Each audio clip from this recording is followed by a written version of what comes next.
warahmatullahi wabarakatuh. Perkenalkan, nama saya Sastrawardana. Di video kali ini saya tidak sendiri, saya ditemani teman saya. Saya PNS Tawosa Gabrielu. Nata.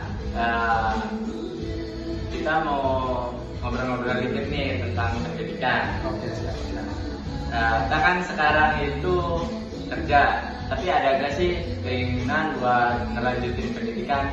Nah sih sebenarnya kalau pikir-pikir pengen banget ya kuliah. Soalnya saya dari dulu pengen banget tuh kuliah. Tapi sekarang karena mungkin jalannya sekarang itu buat kerja, mungkin saya ada lagi buat kuliah gitu sambil kerja. Maksudnya karyawan nanti kan, karyawan. Nah, saya ada nih rekomendasi universitas yang bisa juga buat sambil kerja.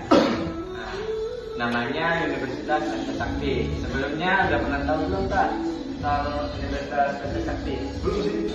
Nah, Universitas Pancasakti ini terletak di Bekasi. Punya 3 kampus Kak. Yang pertama itu di Bekasi Kota, kampus A. Yang kedua kampus B di daerah Tegal dan sekarang. Dan yang ketiga itu kampus C di dekat Sentral Grosir Cikarang di SGC dekatnya. Nah menurut lu bagus nggak buat gue yang karyawan nih?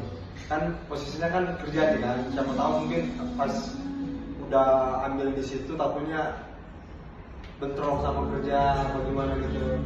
Nah, kalau itu justru keunggulan dari Pancasakti. Selain bisa sambil kerja, waktunya juga fleksibel. Ada di kelas malam sama di kelas weekend. Jadi selain itu juga fasilitas Pancasakti juga oke.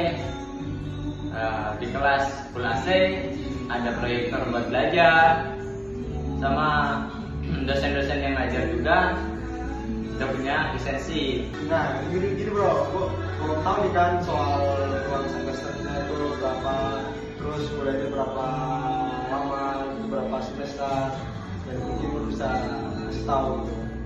Nah, kalau di Pancasakti itu ada 2 pilihan. Yang pertama itu buat S1 sarjana, sama ada yang D3. Buat D3 itu kan masa kuliahnya 3 tahun, beban studinya 6 semester. Kalau S1 masa kuliahnya 4 tahun, beban studinya 8 semester.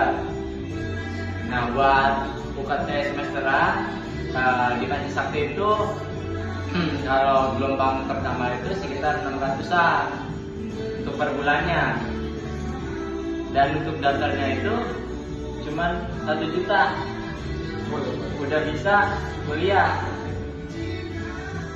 Itu kan nggak membebankan buat kita yang lagi bekerja juga. Kalau untuk jurusan yang rekomendasi juga apa aja? Kalau di Pancasakti semuanya bagus sih, tapi karena saya di prodi teknik informatika, saya mau jelasin nih sedikit keunggulan di prodi saya.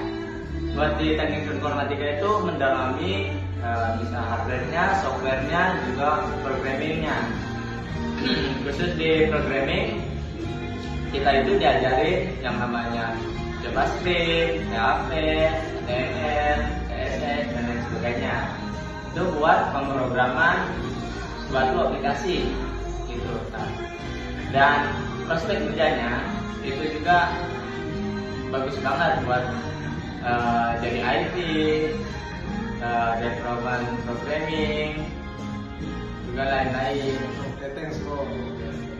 Nah, buat teman-teman semua yang mau daftar di Universitas Pancasakti, nanti di akhir video saya sertakan brosurnya ya.